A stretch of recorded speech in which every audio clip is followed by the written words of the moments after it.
How to change the Instagram to a business account. Hey everybody, welcome back to our channel. In today's video I will guide you on how you can change the Instagram to a business account, so make sure to watch the video till the very end.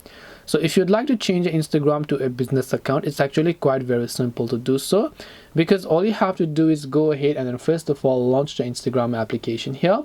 And once you launch the Instagram app, you're gonna see this type of interface where what you need to do is just simply come to your profile page. And as you can see, I have a personal account. So if I want to actually switch this to a business account, what I need to do over here is tap the three lines option from the top right and simply go to this option over here, let's say known as tools and controls. So here you can see, if you are on personal, you can see account type and tools. Tap on it and just select switch to professional account.